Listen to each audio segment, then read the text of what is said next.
Welcome to Wool and Spinning. Hi everyone. My name is Rachel. It is Saturday, September 26th, 2020, and this is episode 169. Welcome. How was your weekend? I think Charlotte is celebrating a birthday. I feel like I saw that just now in the chat. Maybe I'm wrong. Anyhow, you guys are all doing well. Everybody's been chit-chatting already. I just want to take a moment. We have had such a busy week, and my days have been quite calm and quite quiet in the sense of just being home. The kids are at school, Mike's at work, and I've been able to do a few things and get a couple of things done and so on and so forth. But I think just the steam engine is sort of starting, and things are kind of starting to pick up for the fall, and the schedules and the busyness. But soccer and tutoring, which doesn't sound like a lot, but tutoring's twice a week and then soccer's 5 days a week. So Mike's just taking the kids to soccer now. And one of the things that struck me again and again and again this week, as our extended family is sort of dealing with some things and there's stuff going on, and wanting to be supportive and chatting with them. And Tuesday nights, my brother and I try to get on the phone and connect in some way. And just taking that breath and just being so incredibly, deeply, soulfully thankful for the things that we've had this week and the things that we've experienced this week, and how many positive things there's been this week. Just even yesterday after school, it had been raining all day. It was pouring. We had a thunderstorm in the morning on Thursday. Super unusual for here. And the sky opened up. It dried up. It was warm. It was sweater weather, which I love. But it was just sitting outside out front. I was plying some yarn, this one here, chatting with two of my best friends, and so life-giving, so life-giving. So what are you thankful for today? That you're thankful for in this crazy season of life that we're all having. I know some of you are spinning this morning. Mars is spinning. I think she said that she's going to be plying, and Becca's getting set up at her wheel. What else are you guys doing? So good to see you. The chat is full. So thank you. So good. So in today's show, we've got some projects that I wanted to chat about. One of them is behind me for our Tin Knits Along. And I have another sweater project that I wanted to chat about that's down here. We never got to the Tasar spinning last week, so I will talk about that briefly here. And last night, in the midst of all of the craziness, I was able to sit and actually prep and start a spinning project. So I'm going to talk about that. And we've got a little bit of community participation, which I wanted to share with you from Maggie. So in terms of housekeeping, if you're curious about what goes on here at Wool and Spinning, please have a look in the show notes. I have thrown them into the live chat. There's the newsletter, the books, the Tin Can Knits Along. For those who want to participate in the Tin Can Knits Along, if you're not on Ravelry, you can also use Slack channel #SweaterSpin, and I also started #TinCanKnitsAlong on Instagram. I'll just throw that into the live chat so that you guys can see that hashtag. So use that on Instagram if you're sharing your projects over there. If you're not on Ravelry, there's a thread in the post down below, and you can click there. And then on Slack, please use #SweaterSpin. Book club, for more information, it's on the Slack channel, and our Group A and Group B 51 yarns spin along, all of the information is down below. Group A, you guys, we have 3 months left. Our 24-month spin along is almost done. October, November, and December, that's it. So well done. Unbelievable. Okay, without further ado, let's get into the show.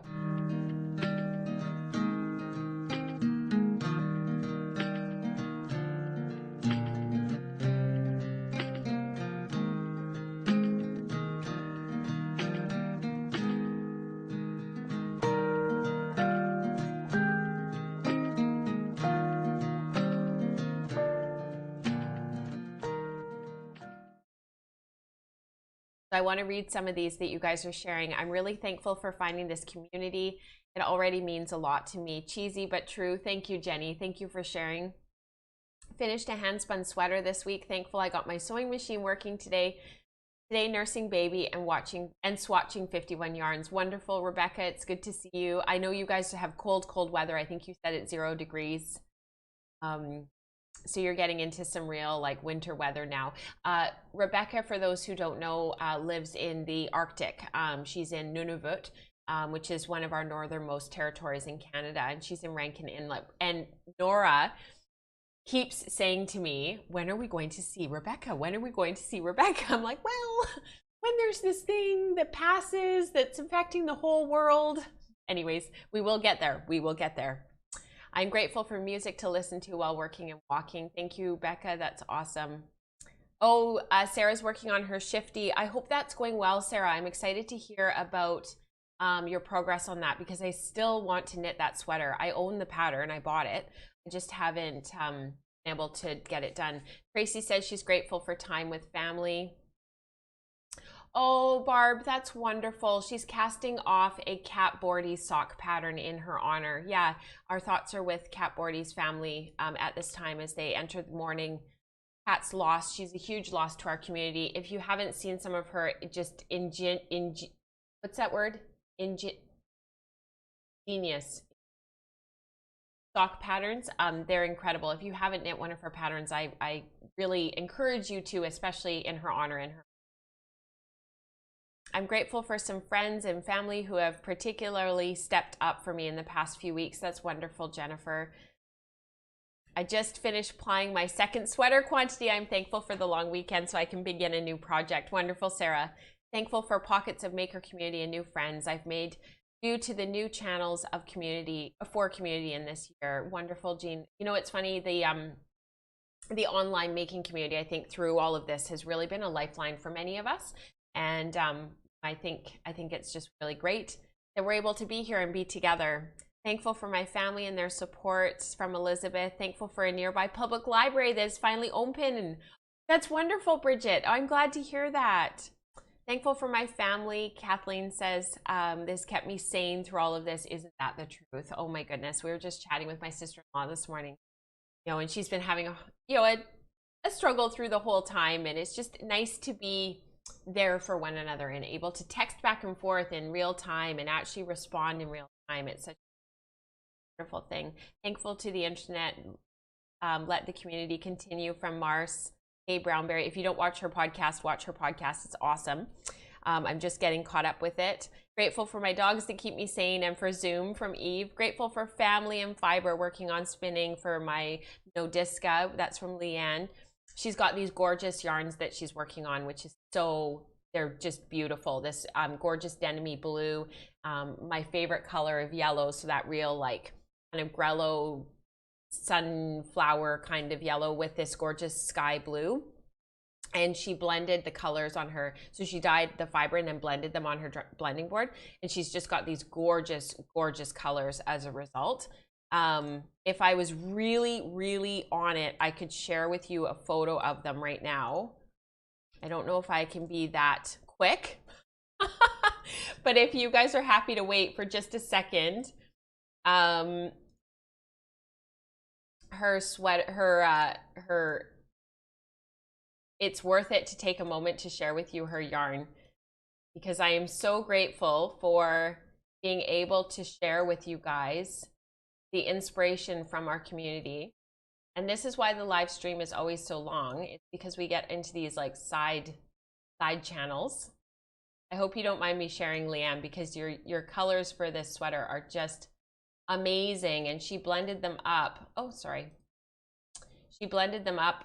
She dyed it in the fiber, and then she so that sky blue up there, aren't these yarns gorgeous? This color combination just makes my heart sing.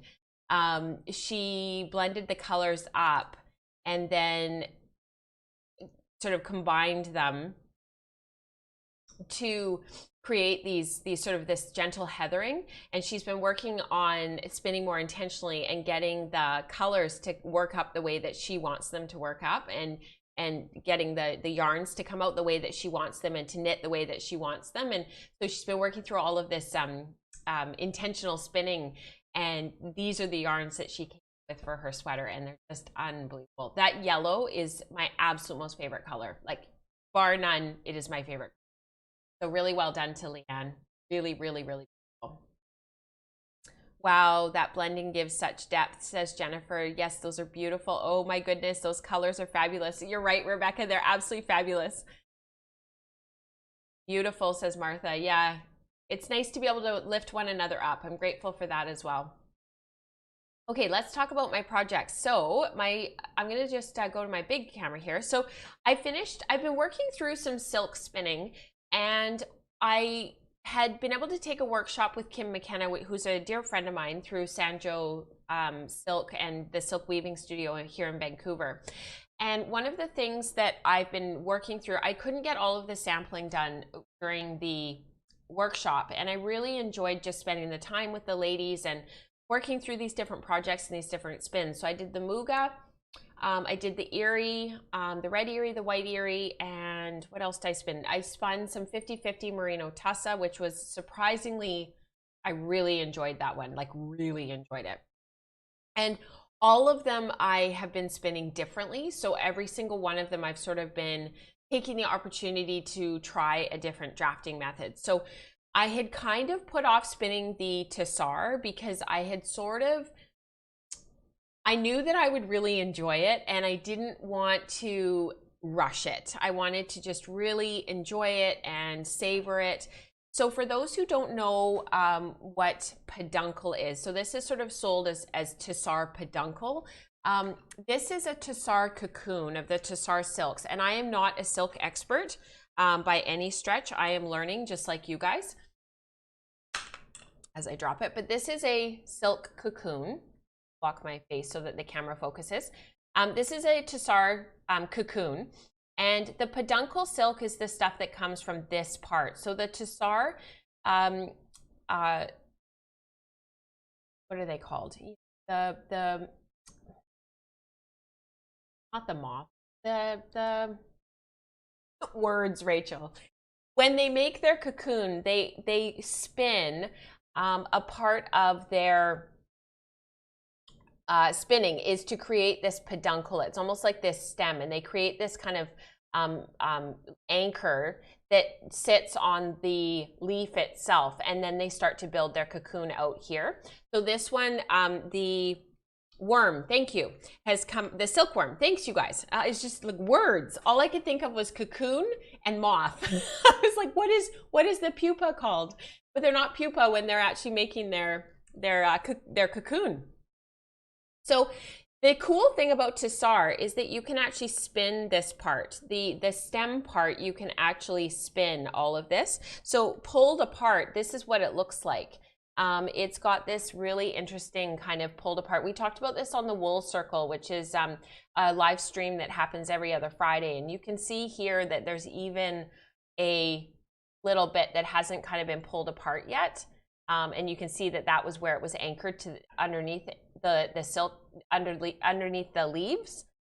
And this is sort of it in the beginning stages. So the Tasar peduncle, the silk itself has a very like woolly feel. I know Kim was saying that it's one of the silks that is the most woolly. It feels the most woolly. The interesting thing in spinning it was that as I was drafting it and as I was playing with it, it naturally drafted fine. It's ended up being very similar in weight to the other silks that I've spun in this sort of sampling that I've been doing. But what I thought was really interesting is it feels woolly in some ways when you run your fingers down it. Like when you feel it, it has this kind of slightly woolly feel, but there's no elasticity. So silk doesn't have crimp.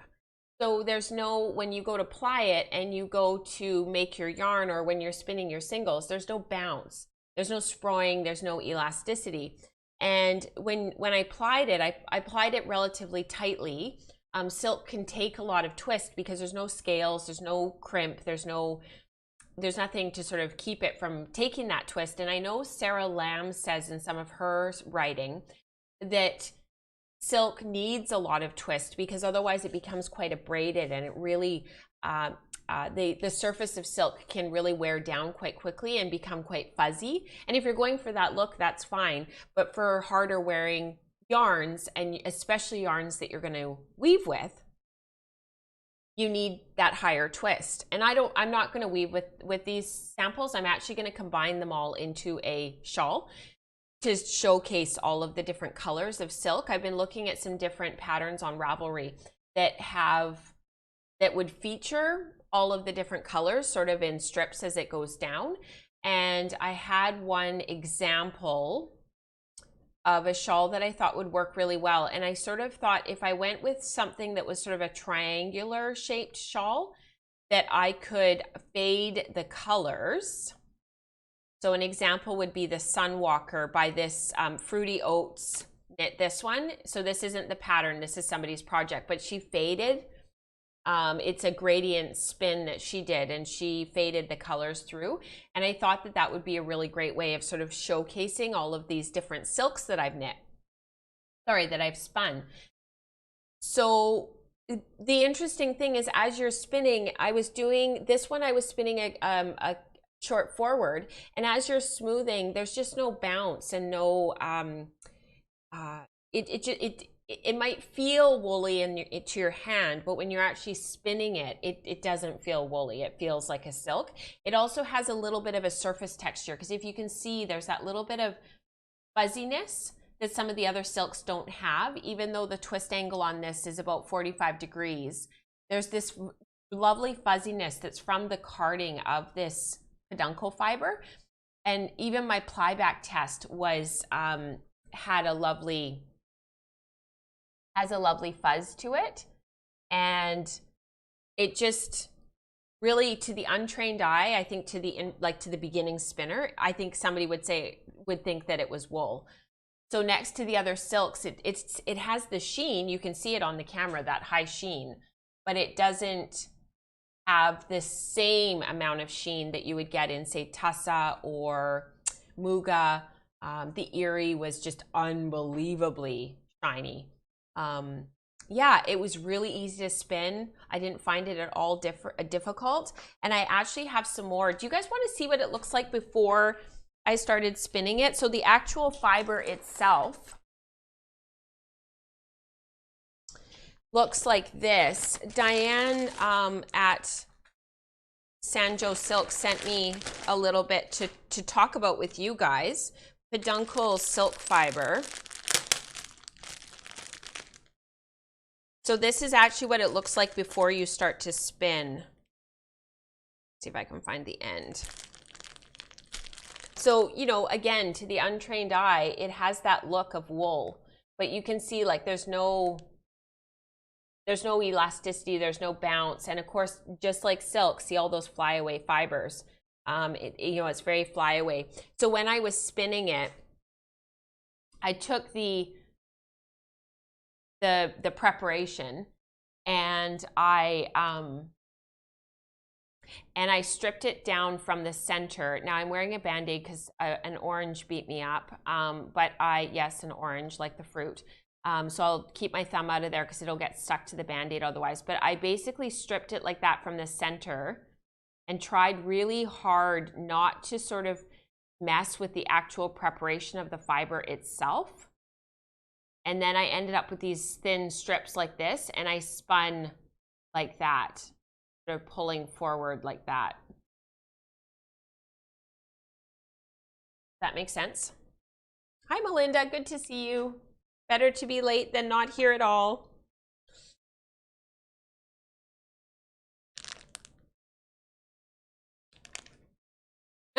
To me, peduncle makes me think of some sort of medical term. It's actually, okay, and then Eve says, I'm here to check your peduncle. Okay, funny story.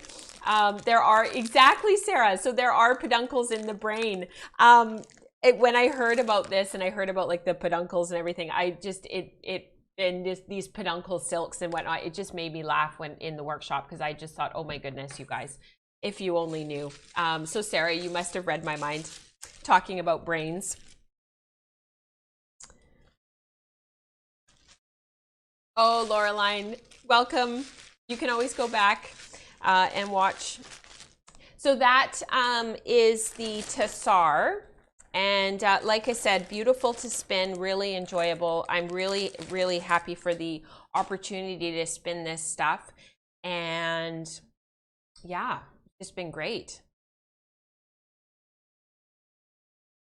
The peduncle silk is nice and grippy too, makes an amazing core for my core spinning. Oh, that's good to know, Becca. So you've used it for core spinning. That's wonderful. So for the actual inside core, was that commercially prepared peduncle silk? You buy it? I'm curious.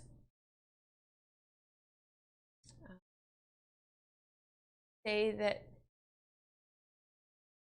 Absolutely, Rebecca. That's a really great comment. So wouldn't you say that even though it doesn't have elasticity, it holds a bit more air than the other silks? So the interesting thing is this one sort of has like a bit more loft than the other silks. So I would absolutely agree with that. Oh, that's cool, Rebecca. We should pick a pattern that would work. So she's thinking about doing that with her silks too, for a triangular shawl. So yeah, I would say, like, if you look at this, like, it's still got the drape of silk, but it's definitely got an airiness that the other silks don't have to the same extent. And I'm sorry that it's a little bit dark. These are all dark yarns, so of course the camera registers it dark, but it is dark outside, and even with all the lighting and everything, I look bright, but it is dark. So, and you might hear a little bit of an echo today, and it's because this room, we've sold a whole bunch of our couches and our furniture and whatnot, because we are starting fresh. So we're gonna do a big renovation, hopefully this winter. So new floors, paint, new baseboards. For some of you who've seen some of the videos over time, we have the people who own the house before us put in black baseboards, and they're getting chipped and they don't look as nice. They don't look very nice. So we are in the process of sort of doing all the things. And then we moved my big jack loom, my big 45 Leclerc jack loom. We moved it to where the biggest couch was, and we moved my oak hutch, which used to be here, down so that it's across from the loom, and we don't actually have a living room anymore. So we don't have a dining room, we don't have a living room. We have a family room and a breakfast nook, and because we're all at home anyways, Mike and I, my husband, we're both like, why do we have all this furniture? It never ever gets used, and even before, it never got used.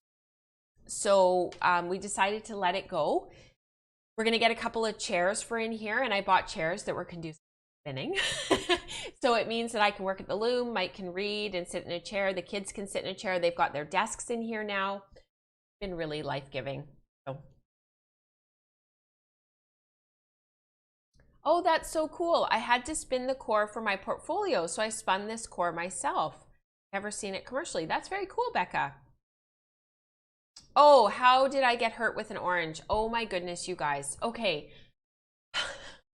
Because the oranges are being picked right now and shipped up here from Florida and California. Mostly we get Florida oranges, but California too. Because they're picked so early, the skins on the oranges, the navel oranges, they don't come off very easily. And I was peeling it, I was pulling, and my thumb was like, you know, pulling the skins off, and it literally pulled my nail off. Isn't that awful? So the nail, I had to put a Band-Aid on because the nail's catching on everything, and it really hurts. It happened on like Tuesday morning or something, and it still hurts now. And it's just from the underripe oranges. And you know, when you get a navel and the skins, and when you start to peel it and it just like comes off immediately, and the orange inside is so juicy and it's just perfect. These ones are like a couple of weeks from that because they're picked so early. So it's just the time of year, but it really hurt. So nasty orange. That's right, Martha. Nasty orange. So my Albini. So yesterday I was sitting outside, and I've never shown this yarn plied.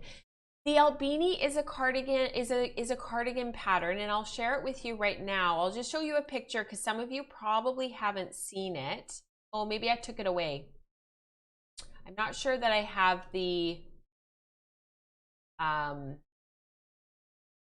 oh, maybe I don't have the photo anymore. Maybe that's why it's not coming up. Shoot, that's too bad. Yeah, I don't have the photo anymore, but that's okay. The Albini is a pattern by Orlane Souche. I think I'm saying her last name right. And I have been basically doing what I always tell you guys not to do, which is I've been spinning, plying, knitting, spinning, plying, knitting. And the reason for that is because the Shetland that I have, that big bump, I am really, really close to being done the sweater, but I have all of this fiber left. And I'm sending some out to Afra this week, and I'm sending some more out to Tamar this week. And I think I'll send this out for our September giveaway as well. So I'll send out something to somebody who wins for September's giveaway as well, because I just have ended up with so much fiber, and I'm loving this sweater. So I want to keep knitting it and finishing it off, but I don't want to have a whole bunch of yarn left over. So this was my swatch, and I've told the story about casting on this sweater and knowing that I wasn't done spinning for it yet and blah, blah, blah, blah. So I won't go into that. It's in a previous episode. For those who are up to date, you guys remember me talking about that and about the parking and blah, blah, blah, blah, blah. So this was my knitted swatch. And I just really fell in love with the fabric, and I really fell in love with what it feels like in the hand and how it lays and kind of the woolly nature of it. Because when you see it up close, like it's just got this lovely heathered, very woolen spun kind of texture. It's very light. And when I checked my gauge, it matched the Albini. And so I cast it on one morning, and I am actually quite far down now. I'm going to put it over top of my love note.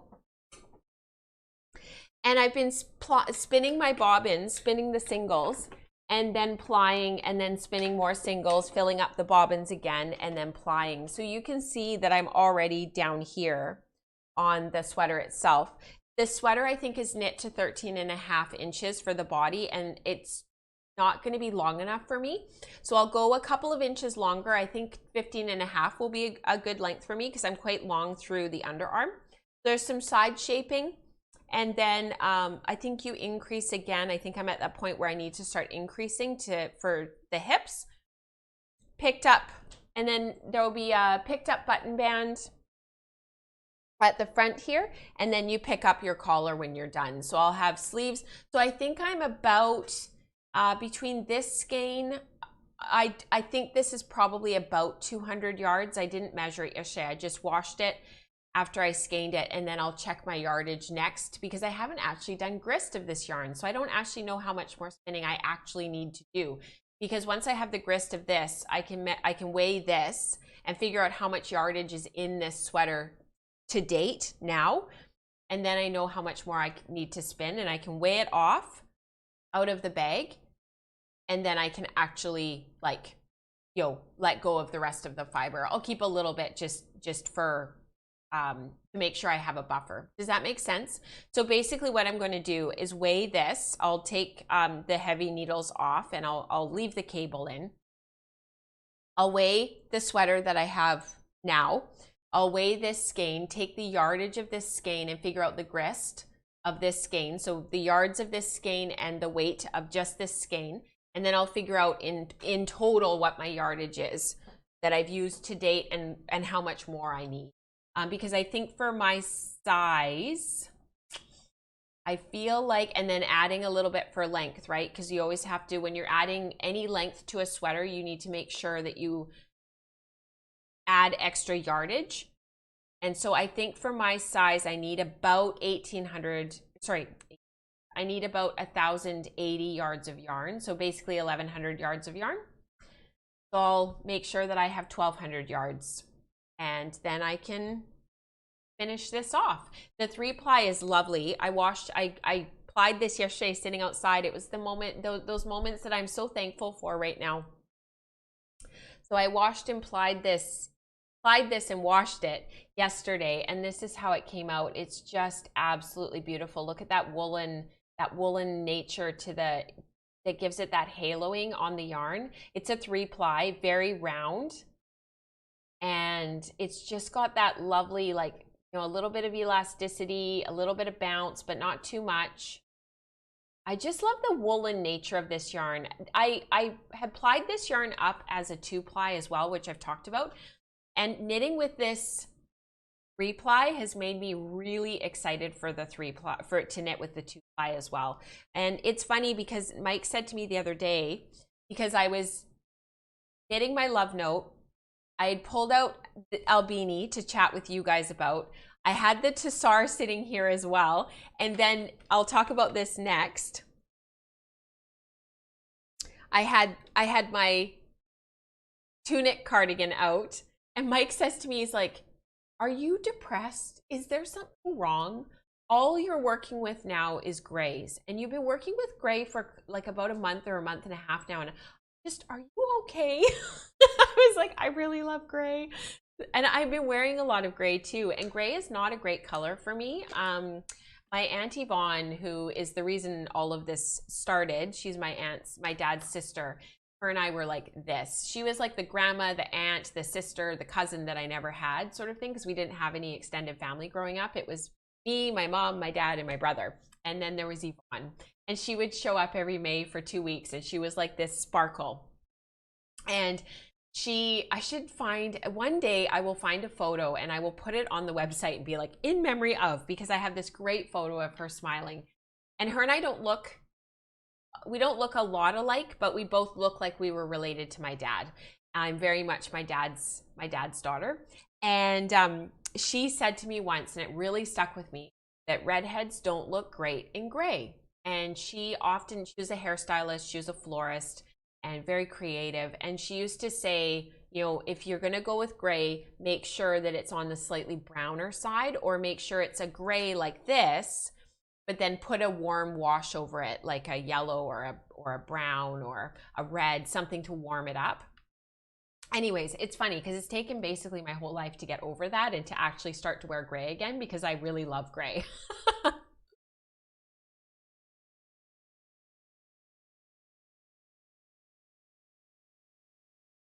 I'll just catch up with chat. Sorry, I didn't mean to just stop talking all of a sudden. That's right, Martha. Gray is so good. I'm wearing gray right now.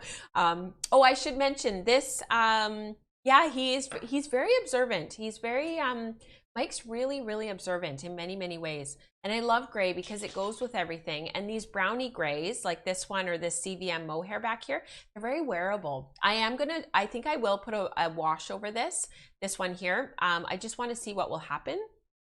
But this sweater, I used to wear it all the time. I'll just go back a little bit so that you guys can see. I'm on the wrong side of my chair to push it out of the way.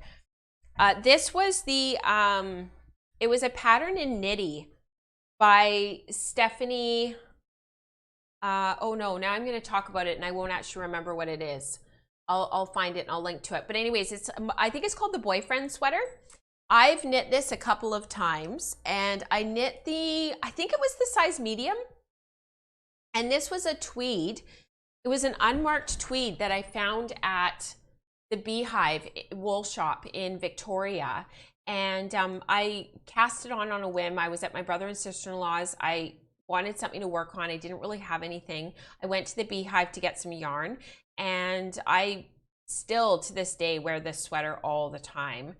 And actually it's funny because the girls in the cul-de-sac said they never see me wearing my knitted items, and you know, I never am wearing my stuff, and they didn't realize that this was a hand knit, which is a really, really big compliment. So yeah, it's called The Boyfriend, and it is by Stephanie Japel, of course. The Shapely Boyfriend by Stephanie Japel. And I knit the 36-inch bust. So I think I did something between the 34 and the 38. I think I cast on extra stitches from the 34, but not quite as many for the 38. And it is available for free, and it was in Knitty Deep Fall 2011. Because I know I'll get questions about it, which is great. I'm happy to pass on really great patterns, and I've did this a couple of times. Every single time it came out just beautifully. My mom told me not to wear gray and black because she didn't look good in them, but they totally work for me. That's awesome, Sarah.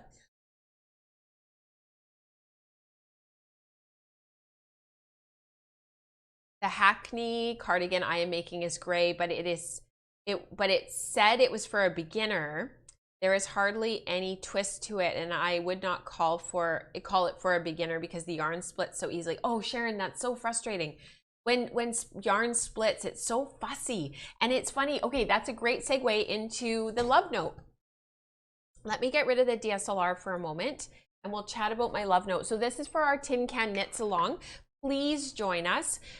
We're just looking, you can knit in commercial yarn, you can knit in hand spun, you can go from fiber to yarn to pattern, you can knit in their shawls, their sweaters, you can do a kids pattern, like it's totally up to you. We're just doing this to basically come together and do some making together. So I decided that I would, after Kelly had mentioned about holding my CVM Mohair, this is Small Bird Workshop CVM Mohair. It spun up really fine. It's a very fine fingering, and I think my wraps per inch, I don't have a wraps per inch thing right here, but I think my wraps per inch were like 21 or 22 in the finished yarn. And I had said on the podcast that it was it would make too dense of a yarn if I held it double. And then Kelly texted on the Slack channel and was like, you know, have you thought about holding it double? Like maybe you should like give it a try. And I was like, no, I think it'll be too dense. I don't think it'll work. But her comment really stuck with me because I was like, maybe I should just try. So I did. And I showed this to you guys last week.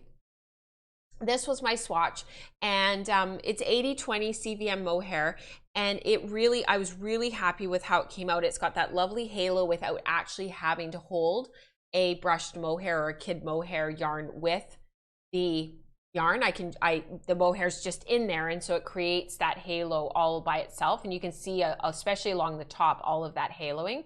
It's really effective. So I decided, and I got gauge.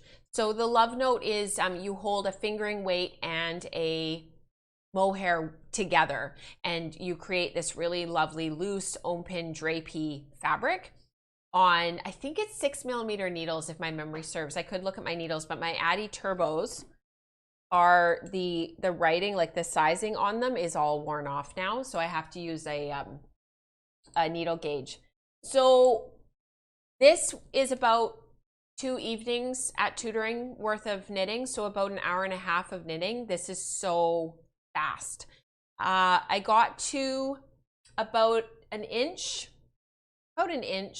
under the body, and at the back here you can see that there's no short row shaping. So the you start with yoke increases, and then you go into the lace pattern, and then you go into the stockinette body. And I'm just really hoping that when I wash and block this, that the lace lays flat, because right now it lifts up and kind of puckers, which I really don't like. So I'm hoping that that lays flat. I'm not loving that. Anyways, I cast on, it says in the pattern to do a provisional cast on for the neck. I actually just did a long tail cast on because I didn't have any way to do a provisional cast on. I was at tutoring, I didn't have a crochet hook, etc., etc. So I'm going to pick up at the back neck here, work some short rows, and then I'll do the ribbing. So, and I'll downsize the needles at that point. So I'll do the short rows on 6mm needles, and then I'll downsize, or I might even do the short rows on like 5mm needles and then downsize for the ribbing. I'm not totally sure, because I do really like this open boat neck here. Like I think that actually looks really, really pretty. And when you see it modeled in photos by people who made this pattern, this is really, really pretty. So we'll see how that kind of works out. But that's where I'm at. And then whatever I have left, I have over 1,000 yards of yarn. So holding this double will give me about 500 yards. So I think based on my calculations and based on how much I need, if I want to make it's 3/4 length sleeves. So I think for my size, I need about 500 yards of yarn, I think, if my memory serves. So I'll knit down. I have a couple of tunic style dresses that I think this would look really nice with. So I thought what I would do is to figure out how long I need to make the sweater, I'll put the dresses on, put the sweater on, and stop knitting when I get to like the right length. I suspect it'll be right about here, which is the high hip. It's about here on me, like right at the top of my jeans-ish. That's kind of what I thought. For those who have knit the love note, does this lay down? Does the lace lay properly? Because this is really puckery. And it's because you're doing something every row. There's no rest rows, and it's to be able to fit it all into the yoke. But I think it would have, the lace would be really nice if you had like that rest row in between, like you would with traditional lace, whereas instead you're doing something every single row. So these places where you've got these big decreases, they just don't lay properly, and I don't really see how, even in the washing and blocking, how that will lay down. Yeah, because you've just got that extra bulk in there and there's like nowhere for it to go. So I'm curious to hear from others what their experience has been. Oh, that's awesome, Martha. So she's doing the Strange Brew top with a hand-spun yoke. Wonderful. Oh, hi, Greta. Good to see you. Grays are lovely, but I love all colors. So you're Deborah's a bit biased. That's so funny. It's funny because James is like that. You ask him what his favorite color is, and he's like, I have to choose. He likes all the colors. It's so great. You have to block the living daylights out of it, but it'll be fine. Thank you, Rebecca, because you've knit this, I think, haven't you, Rebecca? And I think Florence is, I don't think Florence is here today, but I know Florence has knit this a couple of times.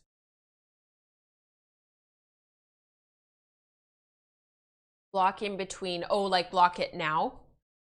It works so you can see how to, you know, it's funny that you would suggest that, Deborah, because I had actually thought about doing that because it's on such a big cable right now. I actually could stop knitting, block it, and see where I'm at and whether or not I like it. I don't think I would ever be able to rip this out, to be honest, because the yarn is held double, and I think I would have to just abandon ship or finish it and pass it along. Part of the thing is that a pattern like this, I think it works really, really well. This is going to sound a bit funny, but I think patterns like this work really well too when you've got a bust to fill it out, because then it like fills in the lace work gets filled in. And I unfortunately don't have a big bust. I did when I was breastfeeding, but I don't anymore. And so I wonder if sort of some of that is just kind of like just getting over it and just enjoying the knit and wearing and not worrying about some of these like little fiddly. Could do the sleeves first and then the rest of the yarn for the body. I was thinking that, Eve, actually, because I am tight for yarn, but I also thought that I would probably do what I did for the pink velvet and do the body so that I have it exactly where I want it, and then divide the yarn in half and go back and do the sleeves two at a time so that I can knit them exactly to where I want them, or like use up the yarn, I mean. So if that means that I ended up with full length sleeves, that would be great. And if not, then I would just kind of finish them off where the yarn finished off, and then I won't have any left over. So the last thing that I want to talk about, I'm gonna just push Diana out of the way here a little bit, just kind of let her go back. Oh, I have to tell you guys, you see how I put my prayer plant in behind here because I had to move it from where it was. I bought that plant when I was working in the community for a year as a diabetic educator, and that was in 2008. And I saw it, there's this really great, I don't know if it's still there, but there's this great market in Steveston, which is a neighborhood in Richmond here, where the airport is, in the greater Vancouver area. I'm in southwestern British Columbia. And there's this great market, and he always used to have all of these wonderful plants, house plants. And I'm kind of a collector of house plants, and there's house plants everywhere. Sometimes Mike gets kind of annoyed at me, but I always say they're good for the air, they're good for the oxygen, they're good for oxygenation. And anyways, that prayer plant started off as this little teeny tiny prayer plant that was about this big. And the reason why I bought it is because the underside of the leaves is red. And we had one like that growing up, but I've never been able to find one, because usually when you see a prayer plant, the underneath is green. And the gentleman who sold it to me, it was like, the plant was like $5 or $4. It was like nothing. And he said to me that he wished me all of the take care of it, and that he wished me all of the happiness and wellness, or health, happiness and health. It was something like that in the world. And it was right around Chinese New Year. And this plant has almost died so many times. And instead, it just keeps coming back stronger and stronger and stronger. And the other day, it bloomed. It flowered for the first time in 12 years. It bloomed. And I'd never seen a prayer plant bloom before. And it had this gorgeous little green, greenish colored flower. And it was absolutely beautiful. I've never seen it before. And I took a picture of it, and I was actually hoping I could share it with you guys. Sorry, we're kind of going on a bit of a tangent, like we do, but I'm not sure that I'm going to be able to find the photo. Anyways, if anybody's ever seen a prayer plant bloom, it was absolutely beautiful. And I was looking at it because I found the bloom, and it was so remarkable because I'd never seen a prayer plant, like I'd never actually seen it bloom before. The really neat thing about it was that as I was looking at the plant, it's actually like 4 or 5 mini little plants now. So there's the original main plant, and now there's all of these separate plants. So I was actually thinking about breaking it up, but I know it's kind of a random thing to mention and to talk about, but it just made me really thankful and really grateful. So this is my Tunic cardigan. This is out of the Vogue knitting from October of 2007. That's right, October 2007. That was 25 years for Vogue knitting. And I'm knitting this in Juniper Moon Farms organic. It's their Patagonia yarn, and it's organic merino. It's a size, it's a 3, so it's a DK weight, heavy sport, light DK. And I'm doing it in sand and smoked. So the dark gray is called smoked, and the warm sand creamy color is sand. And I had shown you guys my swatch last week. So this is my book that I'm working in right now. Did I tell you guys about this? I keep all my stuff in a little book like this. It's just one of those clear photo, photo books. And then as I work through projects and this gets full, all of my swatches and everything are in here. Then I transfer it all to my big book and then kind of start again. And can you believe there's actually 3 missing. These are all of my swatches that I've made this summer. So from July through till now, this is my pile of, and there's 3 that aren't here. One of them's over there, and one of them is actually in the book. All of my swatches. Isn't that fun? So this was my swatch for this sweater, and the pattern, the mosaic is knit on 4.5 millimeter needles because this is a mosaic pattern. But my gauge was a little bit too big, so I downsized to 4 millimeter needles. And actually, I'm really glad that I did because this is quite open and quite I don't know how best to describe it, but I'm just gonna move over a little bit. I'm not sure exactly how best to describe it, but it's almost like you can see the holes through this.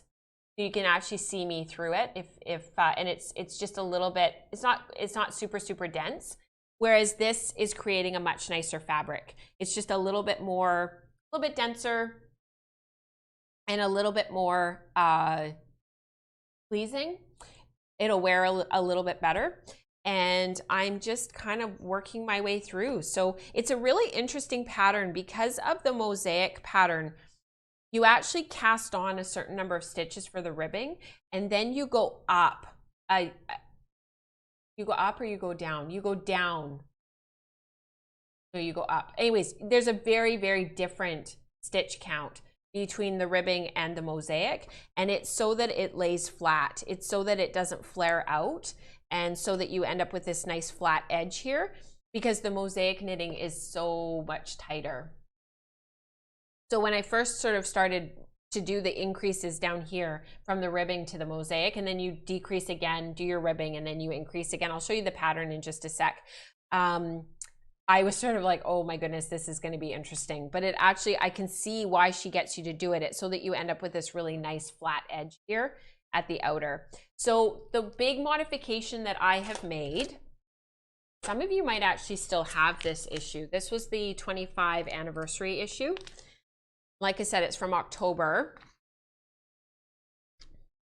And this is the pattern here. And hopefully we won't get too much reflection in from the light. Actually, if I hold this up, it works perfectly. So this is the pattern that I'm knitting. I've wanted to knit this since this was published 13 years ago. So, you know, better late than never, right? The what I fell in love with when I first saw this, and I felt at the time that it was too advanced, that I wouldn't have been able to figure it out as a knitter where I was at that time in terms of my knitting skill. But what I really liked about this was just the very boxy, shapeless nature. Part of it is because it's a bigger size on a smaller person, so it's created that silhouette. But I'm sort of going to just do the same thing and knit a bigger size so that it just sort of hangs on me like that, and I can put something underneath to wear with it. I have a really gorgeous hunter green tunic style dress that I can put with leggings and boots that this would just really, I think, suit me. The original pattern though is seamed, so these pieces are all knit separately. So you do the back, do the sides, and then you seam it all together, and I am knitting it all as one piece. So I had to modify my stitch gauge a little bit to make the sides work out so that I could just work the mosaic pattern all the way around. So that's the only kind of big modification that I've made, but I think so far so good. I've got I held it on the back of my dress form fully extended, and it's going to be, the idea is that it's going to be like too big. Like that's the whole purpose. I want it to be big so that it hangs and drapes. Oh my gosh, yarn, come on, play ball. This tweed is really nice to work with. I'm enjoying working with it. As you guys know, I always prefer to work with my hand spun, but I am enjoying it. So this is the back, and you can see how big it is. And so that is going to hang really super nicely. And the idea is that the cardigan will hang. I bought extra yarn for this so that the cardigan would hang, so that I could add extra length, which is always an issue for me. And so what I'll do is, as I am knitting, I'll put on the garments. There's two dresses that I have that this will work with. I'm just going to put them on as I knit, and I will sort of stop knitting this part when it hits my hip bone. So this is right around her hip bone. And then I'll do the ribbing, and then I'll work my way up so that it sort of hits where I want it to and how I want it to fall. So I'll just kind of modify it as I go, which is sort of the nice thing about knitting it all as one piece, is you can modify as you go. I'm just going to catch up with chat because I kind of have been chit-chatting away. Plants are so awesome. I've never seen one flower. Yeah, I wish I had a photo that I have a photo. I just don't know. You know what I'll do, Kelly? I'll tag you and I'll post it on the Slack channel. It's interesting because, yeah, we do vegetable gardening too, Sharon. It's so wonderful. Actually, you're a master gardener. That's amazing. It all started with houseplants. That's so cool, Sharon. Our raspberry plant is still throwing out berries, and so we've actually been enjoying fresh raspberries from the backyard. It's been really, really nice. I've been so thankful for it because raspberries are my favorite food. And it's just been really nice to have them so late in the season. I love mosaic knitting. It's such a great way of using color, and such a great way of of knitting up color. And actually with this pattern, I think this would look amazing in hand spun. If you did, Sonia is doing a gradient spin right now, and she's got this gorgeous movement through these different skeins that she's been making, and through this movement of color. And depending on how this turns out, and depending on how this knits up and whether or not I wear it, because that's always the true test, right? I I'm actually really curious about doing something very similar to what Sonia's doing in terms of like moving, like working with a few different braids and moving them through sort of some sort of a gradient or some sort of a movement of color. Because I think if you started with a slightly darker color at the bottom and you moved your way through, as you worked your way up, if the sand color, so the lighter color, became the hand spun, you could actually work it in the background and it would slowly move its way up. It would have a very shifty feel, like Andrea Mowry's Shifty, or the Night Shift, or the Shifty Cowl, any of those patterns. It would have that very slow transition and movement of color. And I showed how to create that and what that can look like with my stone crop pullover that I had knit. And I'll just link it in the show notes for those who haven't seen that. So that was a blended 3-ply that I did for Ashford. For Ashford's The Wheeler, and it's actually being published as we speak. And that movement of color through that color work in the background, like that was true color work. But that movement of color with your hand spun would work really, really beautifully with something like this. And if you didn't have too busy of a yarn, and it was sort of not a yarn with a lot of hits of color and really a lot of busyness, but it was just like a really lots of slow transition, so like a gentle fractal or something, I think this would look amazing. So something to think about, something to keep in the back of your mind, because I don't know if this pattern is available individually now. Not sure. Yep, you can buy it for $6 US individually. So there you go. We're going to resurrect an old pattern. So community participation. So for the month of September, tell us about a blend that you've spun, or that you didn't expect to be as wonderful as it was, or a blend that you're dreaming about spinning. So the reason for talking about blends, and you can comment here on YouTube, or you can comment in the episode thread on Ravelry. Again, I recognize that some people aren't using Ravelry, so just comment here on YouTube, and I'll take those comments into account when I'm doing the random number. I think is it next week? Is next week October already? Oh my gosh, next week. I can't believe it. So the reason why we've been talking about blends is because in the How I Spin content, which is the co-executive producers, so at the end of the show, when you see the co-executive producers, that tier and higher, every month they get a vlog that's How I Spin, and it talks about a specific project usually, or a group of yarns that I've been spinning, and it talks about the details. Usually we go through my planning process, my thought process, we go through the inspiration, we go through the actual spinning and what that looked like, and some reflections on that. And then we talk about finishing, which usually doesn't change too much from yarn to yarn, but I usually do, I usually speak to it.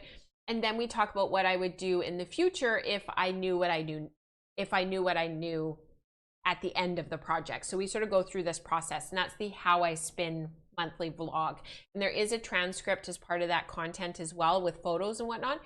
And that's a part of the Attentive Spinner tier. So in November and December, I wanted to finish off the year. It's been such a weird year.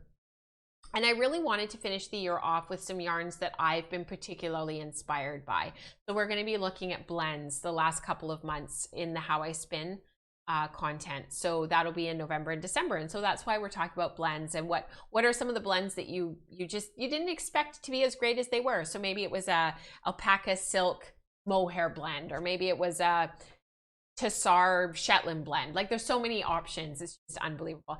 And if you haven't spun a lot of blends and you haven't had that experience, what is something that you've been dreaming? So something that you would like to create yourself, or something you've seen for sale that you thought was really interesting. I know there's some really cool blends right now that are out there, like the South Down silk blends that Sasha does through Sheep Spot. It's pretty cool. So let us know.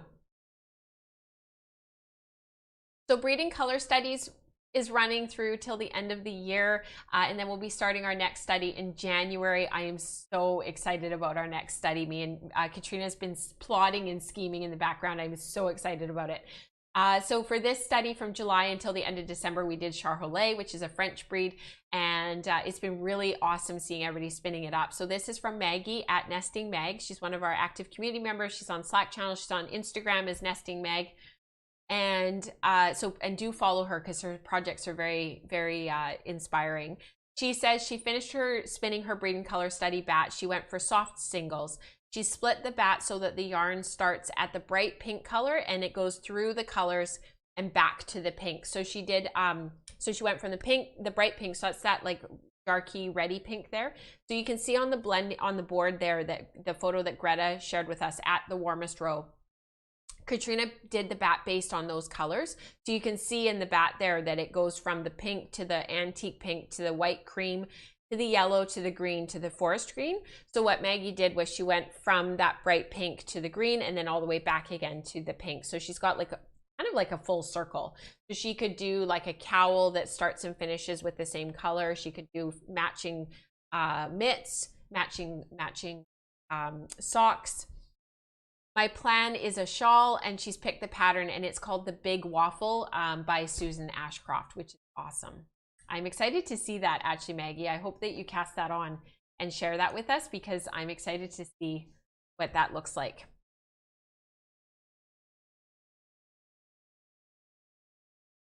You guys are talking about plants still. That's fantastic. Somebody mentioned about orchids. So orchids are actually my absolute favorite flower and normally, or favorite plant. So normally I have 2 or 3 orchids. And all of my orchids, except for 2, were gifts from my dad because he really loved orchids as well. And they've all died. And I feel like that is sort of some, like, I don't know, universe thing that because he's not here anymore, the orchids can't be here anymore. I don't know. Anyways, they've all died, which is unusual for me because usually I can keep them alive and get them to rebloom and stuff. But for whatever reason, they all died this year.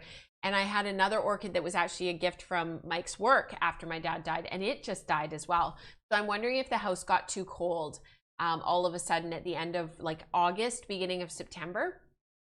And then maybe they got overwatered right after because that'll just do them in. So unfortunately, I have no orchids right now, but that's okay because I have a couple of peace lilies, which are my absolute most favorite. And they're both in full bloom right now, which is really cool. So yeah. I didn't know you guys, well, we've got the hashtag gardening channel on the Slack channel for those who are interested in gardening and love gardening. That is something that we are a lot of people do a lot of gardening. Oh, Greta, you're hilarious. I missed your comment. Were leggings big 13 years ago? You know, it's funny because I don't remember people really wearing leggings 13 years ago, but so how old was I? I was working as an educator. I had already been in Emerge for about 5 years by then, and I took a break because I had a slew of like really, really terrible shifts, the ones that you take to the grave. And I took a year off and went and worked as a CDE, a Canadian diabetic educator, and I remember like wearing a lot of for work. It was like, you know, dress pants, shirts. There wasn't any like leggings with tunics and stuff that you see now. There's certain like the office clothing. I don't think there wasn't a lot of like really, really super comfortable stuff. I just remember the high-waisted dress pants with the zippers up the side. I know those are still available now and are still popular now, but I sort of remember that was sort of all that was available. And then like dress shirts, buttoned up dress shirts. I wore a lot of like sweater vests over top. But I don't remember wearing leggings. I remember leggings early 90s and then the jeggings phase. Yeah, maybe it was sort of the jeggings phase at that point. Yeah, you're right, Becca. I don't remember wearing leggings about 10 years ago. Even like yoga pants, like the Lululemon pants that were out at that point were quite a bit baggier. It was just starting to go into sort of more of the fitted yoga pants like what you see now. I remember my friends who are runners wearing a lot of those types of things.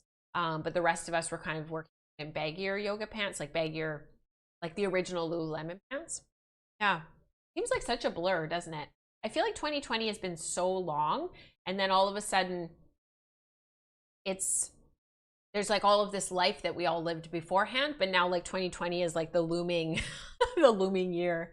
We were talking about that in the cul-de-sac yesterday and saying like it's not like 2021 is just magically going to get better for a lot of people. So just really trying to come at things from a place of gratitude and a place of thoughtfulness, and really listening to the conversations that are happening out there. And I've been burrowing my head in a ton of books and having lots of conversation with friends, and it's really helpful. I have found for myself to really try to keep my worldview and my point of view as big and as broad and as open and as curious as possible, and just asking lots and lots of questions. I've felt that that's been, I think I've felt a little bit more able to cope, a little bit more resilient as a result. I mean, time will tell, but yeah, feels like a lost year. I know that's not true, but relative to our previous lives and plans, yeah, I think so many people have lost so much too. Yeah. Anyways, thank you so much for being here today. I really appreciate it. I just keep saying strange times when I don't know what to say anymore about this year. That's a good one, Greta. Yeah, we are living in really. Thank you so much for being here today. Thank you for your conversation and your participation. I feel like these hours just go by like that. They're so fast. I appreciate you being here. I appreciate you. Thank you for being a part of the community. If you want to learn more about what happens here at Wool and Spinning, please head over to patreon.com/wealthforpearls/join. Even just $1 a month helps to keep the show on the air. Hosting costs, equipment costs, it just, you know, it helps, and I really appreciate it. So if you're getting value from this, please have a look at Patreon and see if there's something over there that might fit for you and might work. I appreciate you taking that time. Until next week, happy spinning, happy knitting. Things happening this week in the community. We've got virtual spin group on Tuesday morning for those who are a part of that. And book club for those who are part of book club is happening this coming Friday as well. And otherwise, I'll see you here, same time, same place next weekend. Happy spinning, everyone. Happy knitting, happy dreaming, happy swatching. Make all the swatches. It's it feels really productive and like you've done something. So at least knit some swatches and do that with your hand spun. And until next week, have a safe week. Wash your hands, wear your masks. Bye, guys.